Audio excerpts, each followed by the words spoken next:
Assalamualaikum warahmatullahi wabarakatuh. Apa kabar kalian semua? Oke, kalau gitu udah siap dong belajar bareng kita? Nah, pada pertemuan kali ini kita akan membahas mengenai inovasi kurikulum pembelajaran. Siapa nih yang penasaran? Oke, kita simak videonya bareng-bareng ya. Nah, sebelum ke materi, saya akan memperkenalkan dulu nih teman-teman saya yang akan membantu menjelaskan materi mengenai inovasi kurikulum pembelajaran. Yang pertama ada Kak Gamarani Purnama, yang kedua ada Kamelinda Muazzah, yang ketiga ada Kak Rahmalia Ramlan, dan yang terakhir ada saya sendiri, Sylvia Putri Agustina. Oke teman-teman, langsung aja ke materi ya. Yang pertama ada definisi inovasi kurikulum pembelajaran. Nah, siapa sih di sini yang tahu inovasi kurikulum pembelajaran itu apa? Oke, kalau gitu saya jelasin ya. Inovasi kurikulum pembelajaran adalah proses pembaharuan atau pengembangan kurikulum untuk meningkatkan kualitas pendidikan. Nah, hal ini mencakup perubahan dalam isi kurikulum, metode pengajaran, evaluasi, dan integrasi teknologi agar pembelajaran lebih relevan, efektif, dan sesuai dengan kebutuhan zaman. Tujuannya adalah untuk mempersiapkan siswa dengan keterampilan dan pengetahuan yang dibutuhkan untuk menghadapi tantangan di masa depan. Baik, selanjutnya ada tujuan inovasi kurikulum pembelajaran. Yang pertama itu untuk meningkatkan kualitas pembelajaran. Nah, inovasi kurikulum pembelajaran itu bertujuan untuk meningkatkan kualitas pembelajaran dengan efektivitas dan efisiensi pembelajaran yang memperkenalkan pendekatan, metode, dan strategi baru yang lebih relevan dengan perkembangan zaman dan kebutuhan peserta didik. Lalu yang kedua itu mendorong pembelajaran. Nah, inovasi kurikulum bertujuan untuk mendorong pembelajaran dan mengubah paradigma pembelajaran dari yang bersifat teacher center menjadi student center, di mana peserta didik ini menjadi pusat dari proses pembelajaran dengan pendekatan yang lebih personal dan relevan dengan kebutuhan mereka. Selanjutnya, yang ketiga itu meningkatkan keterlibatan dan motivasi. Salah satu tujuan penting adalah menciptakan lingkungan belajar yang lebih menarik, kreatif, dan dinamis, sehingga peserta didik merasa terlebih terlibat dalam pembelajaran dan termotivasi untuk belajar. Lalu yang terakhir itu ada meningkatkan kemampuan adaptasi. Nah, melalui kurikulum yang inovatif, peserta didik diharapkan dapat cepat beradaptasi dengan perubahan di masyarakat serta di dunia kerja. Nah, serta memiliki kemampuan untuk belajar sepanjang hayat atau lifelong learning. Mungkin dari saya segitu saja. Materi selanjutnya akan dijelaskan oleh rekan-rekan saya. Selanjutnya, prinsip-prinsip inovasi kurikulum pembelajaran memiliki tujuan untuk menciptakan proses pembelajaran yang lebih efektif, inklusif, dan adaptif terhadap kebutuhan perkembangan zaman. Yang pertama, prinsip relevansi menekankan pentingnya kurikulum yang disesuaikan dengan kebutuhan peserta didik dan tuntutan dunia kerja saat perkembangan ilmu pengetahuan dan teknologi. Hal ini memastikan bahwa pembelajaran tetap bermakna dan sesuai dengan konteks sosial dan budaya. Yang kedua, prinsip keberagaman mengajak untuk menghargai perbedaan dalam karakteristik peserta didik, baik dalam hal gaya belajar, latar belakang, maupun potensi yang dimiliki, sehingga memungkinkan pembelajaran yang lebih inklusif dan personal. Sementara itu, prinsip fleksibilitas memungkinkan kurikulum untuk dapat beradaptasi dengan perubahan kebutuhan dan dinamika masyarakat, serta memberikan kebebasan kepada pendidik untuk mengembangkan metode yang sesuai dengan konteks lokal dan kebutuhan peserta didik. Terakhir, prinsip berorientasi pada hasil mengutamakan pencapaian tujuan pembelajaran yang konkret dan terukur, memastikan bahwa setiap elemen kurikulum fokus pada pengembangan kompetensi yang dapat diterapkan di dunia nyata yang dapat diterapkan di kehidupan nyata dan dunia kerja. Dengan mengikuti prinsip-prinsip ini, kurikulum dapat menjawab tantangan global dan memberikan pengalaman pembelajaran yang lebih bermakna dan berdampak. Selanjutnya, aspek-aspek inovasi kurikulum pembelajaran meliputi beberapa elemen utama yang saling mendukung. Yang pertama, konten atau materi pembelajaran harus relevan dan selalu diperbarui agar sesuai dengan perkembangan ilmu pengetahuan dan kebutuhan peserta didik. Yang kedua, pendekatan pembelajaran mengacu pada cara pengajaran yang digunakan, seperti pendekatan berbasis kompetensi atau kolaboratif untuk meningkatkan keterampilan berpikir kritis. Yang ketiga, metode dan media pembelajaran melibatkan penggunaan teknik dan alat pengajaran baik yang tradisional maupun berbasis teknologi untuk memperkaya pengalaman belajar. Yang terakhir, penilaian mengukur pencapaian tujuan pembelajaran dan bisa berbentuk formatif atau sumatif dengan fokus pada penilaian yang menyeluruh terhadap pengetahuan, keterampilan, dan sikap peserta didik.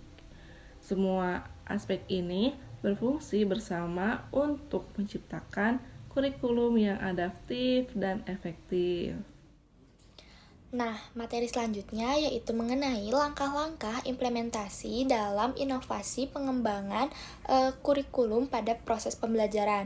Nah, di sini terdapat beberapa langkah ya teman-teman, mulai dari analisis kebutuhan. Nah, pada tahap ini dimulai dengan melakukan identifikasi dengan melibatkan semua pihak, mulai dari murid, siswa, guru, orang tua, kepala sekolah, hingga masyarakat umum. Nah, identifikasi ini dapat melalui kuesioner berupa wawancara dan observasi. Nah, observasi dan wawancara ini mengenai pembelajaran kurikulum yang ada dan kita mencari tahu terkait masalah-masalah yang terjadi pada saat proses pembelajaran dan menentukan inovasi apa yang dibutuhkan untuk kedepannya. Selanjutnya yaitu ada perencanaan. Nah, pada tahap perencanaan ini kita membuat rencana yang detail mulai dari langkah-langkah yang akan kita lakukan, timeline pelaksanaan, hingga rancangan instrumen dari hasil evaluasi untuk mengukur keberhasilan inovasi kurikulum yang akan kita laksanakan. Nah, setelah itu tahap selanjutnya yaitu pengembangan sumber daya. Nah, pengembangan di sini dapat dilakukan dari dua aspek. Nah, aspek di sini tuh dapat dilihat dari sumber daya manusianya maupun sumber daya fisiknya. Nah, pelatihan guru juga sangat dibutuhkan ya teman-teman, karena nantinya supaya guru dapat melaksanakan dan menerapkan kurikulum yang telah diinovasikan sebelumnya, dan juga tentunya memfasilitasi sarana dan prasarana yang dapat menunjang terlaksananya inovasi kurikulum tersebut. Nah, pada tahap selanjutnya yaitu adalah uji coba evaluasi.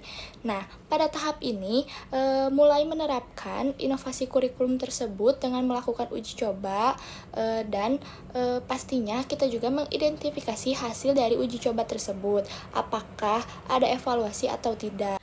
Nah, pada tahap akhir yaitu penyebaran dan skalabilitas. Tahap akhir ini yaitu menyebarkan dan mensosialisasikan inovasi kurikulum tersebut terhadap semua elemen yang terlibat pada tahap analisis kebutuhan di awal. Nah, selain itu juga, selain penyebaran, kita juga nantinya melakukan evaluasi secara berkala untuk memastikan keefektivitasannya dari inovasi kurikulum yang telah kita lakukan. Materi selanjutnya yaitu mengenai model-model inovasi kurikulum pembelajaran. Nah, model-model di sini tuh dapat kita terapkan ketika kita ingin menginovasi sebuah kurikulum. Nah, terdapat berbagai macam model ya teman-teman. Yang pertama yaitu kurikulum berbasis kompetensi atau kita kenal dengan KBK. Nah, KBK ini merupakan model kurikulum yang menekankan pada pencapaian kompetensi siswa untuk melakukan tugas tertentu secara efektif. Nah, ciri-cirinya yaitu fokus pada hasil belajar yang dapat diamati dan diukur. Penilaiannya juga lebih menekankan pada kinerja siswa dalam menyelesaikan tugas atau sebuah proyek. Nah, tujuannya ini sendiri yaitu memastikan siswa memiliki kemampuan yang relevan dengan dunia kerja dan meningkatkan referensi pendidikan dengan kebutuhan masyarakat. Nah, model yang kedua yaitu model kurikulum 2013 atau kita lebih kenal dengan K13. Nah, K13 ini merupakan bagian pengembangan dari KBK yang lebih menekankan pada pengembangan karakter siswa. Ciri-cirinya yaitu penekanan pada pengembangan karakter siswa seperti nilai-nilai religius, nasionalisme, integritas, dan gotong royong. Dan pembelajarannya juga lebih berpusat pada pendekatan saintifik, yaitu mengamati, menanya, mengumpulkan informasi, mensosialisasi, dan mengkomunikasikan. Nah, untuk tujuannya ini sendiri yaitu membentuk siswa yang cerdas, kreatif, aktif, dan memiliki karakter yang baik tentunya, dan juga menyiapkan siswa untuk menjadi warga negara yang lebih produktif ke depannya. Nah, model yang ketiga yaitu STEAM atau yang kita kenal dengan Science, Technology, Engineering, Art, and Mathematics. Nah, STEAM ini adalah pendekatan pembelajaran yang mengintegrasikan ilmu pengetahuan, teknologi, teknik, seni, dan matematika. Ciri-cirinya yaitu pembelajarannya yang holistik dan lintas disiplin. Nah, terus selain itu, ciri-cirinya juga menekankan pada pemecahan masalah yang kompleks dan melibatkan siswa dalam berpikir kreatif. Dan penggunaan teknologi juga adalah sebagai alat bantu dalam proses pembelajaran.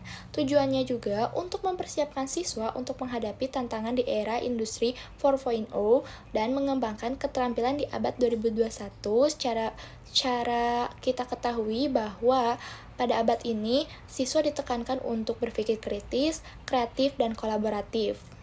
Nah, model yang terakhir, model yang keempat yaitu kurikulum 4.0 atau kurikulum yang mengacu pada industri 4.0.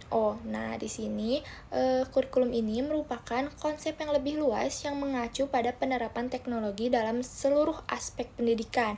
Ciri-cirinya tentu penggunaan teknologi dan informasi dan komunikasi atau TIK secara interns ya teman-teman, dan pembelajarannya juga jarak jauh atau daring, dan personalisasi dalam pembelajaran. Nah, tujuannya juga menyiapkan siswa untuk menjadi warga digital yang kompeten, meningkatkan akses dan kualitas pendidikan dalam menghadapi industri 4.0 dan abad ke-21. Kemudian, adanya tantangan dalam inovasi kurikulum pembelajaran memuat 3 aspek. Yang pertama, resistensi terhadap perubahan, yang kedua, keterbatasan sumber daya, dan yang terakhir, kesulitan dalam penilaian. Dalam ketiga aspek tersebut, memuat lagi beberapa poin per aspeknya. Yang pertama, resistensi terhadap perubahan, yaitu kebiasaan di mana guru dan siswa seringkali sudah terbiasa dengan kurikulum sebelumnya yang dipakai atau kurikulum yang lama. Kemudian, yang kedua, adanya ketakutan gagal di mana guru takut inovasi tersebut justru tidak meningkatkan hasil belajar siswa, malah menjadikan hasil belajar siswa itu menjadi turun. Dan yang terakhir tentunya kurangnya pemahaman di mana guru, kemudian sekolah, kemudian siswa ataupun orang tua harus belajar atau memahami kembali dari manfaat atau tujuan dari inovasi tersebut. Aspek yang kedua yaitu keterbatasan sumber daya, di mana yang pertama anggaran. Anggaran ini sifatnya terbatas untuk membeli peralatan atau bahan ajar ataupun teknologi yang dapat mendukung pembelajaran inovasi tersebut di kelas. Kemudian infrastruktur, di mana fasilitas sekolah belum memadai sepenuhnya seperti koneksi internet, kemudian ruangan kelas yang mungkin fasilitasnya belum semuanya tercukupi. Kemudian tenaga ahli, di mana kekurangan tenaga ahli dalam pengembangan kurikulum tersebut. Nah, aspek yang terakhir yaitu kesulitan dalam penilaian. Yang pertama, instrumen penilaian, di mana hal tersebut sulit juga untuk dikembangkan karena penilaian sifatnya harus valid dan reliable untuk mengukur hasil belajar yang kompleks seperti kreativitas, berpikir kritis, komunikasi ataupun berkolaborasi, atau yang lebih sering kita sebut dengan keterampilan abad 21. Poin yang kedua yaitu standar penilaian, di mana belum adanya standar penilaian yang jelas dan konsisten untuk berbagai jenis pembelajaran inovatif.